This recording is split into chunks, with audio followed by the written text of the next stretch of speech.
Hello lovely students. हम ecology से related topic पढ़ रहे हैं जिसमें हमने अपना पिरामिड ऑफ बायोमास के बारे में पढ़ लिया था। आज हम पढ़ लेते हैं पिरामिड ऑफ एनर्जी के बारे में। देखिए, पिरामिड ऑफ एनर्जी जो होती है वो ऑलवेज अपराइट होगी।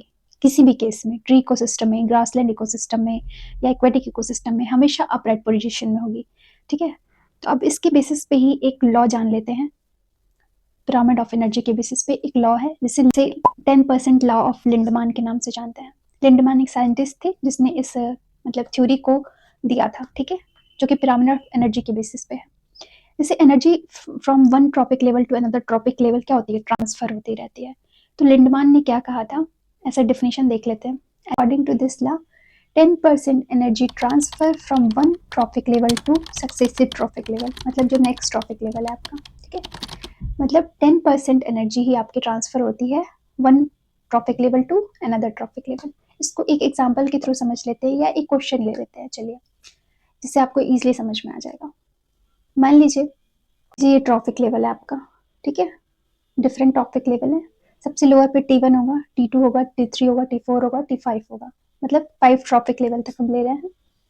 आपसे क्वेश्चन पूछता है कि T1 पे 1000 kilo total kilo joule energy है, ठीक है, प्रेजेंट है। प्रोड्यूसर्स में T1 पोजीशन पे, ट्रॉपिक लेवल पे 1000 किलो जूल एनर्जी है।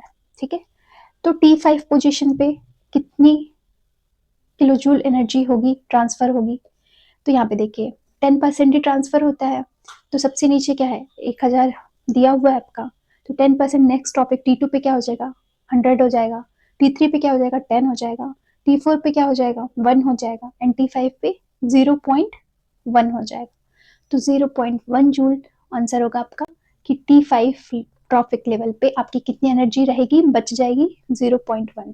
तो ऐसे क्वेश्चन आपका एग्जाम में देता है। ठीक है, अगर आपसे पूछ दे इसी में सेकेंडरी कंज्यूमर के पास कितनी एनर्जी ट्रांसफर होगी, अगर आपसे क्वेश्चन अराइज कर दे कि सेकेंडरी कंज्यूमर, अब देखिए पहला तो आपका होता है प्रोड्यूसर, पहले ट्रॉपिक लेवल पे तो आपका प्रोड्यूसर्स होगा। ठीक है, उसके बाद आपका प्राइमरी कंज्यूमर होगा, फिर आपका होगा सेकेंडरी कंज्यूमर। तो मैंने आपसे क्वेश्चन क्या पूछा, सेकेंडरी कंज्यूमर में कितनी एनर्जी ट्रांसफर होगी, कितनी एनर्जी बचेगी। तो सबसे नीचे आपका 1000 किलो जूल है। तो प्राइमरी कंज्यूमर नेक्स्ट पे होगा, जो T2 ट्रॉपिक लेवल है आपका। T3 पे, मतलब T3 पे आपका होगा सेकेंडरी कंज्यूमर।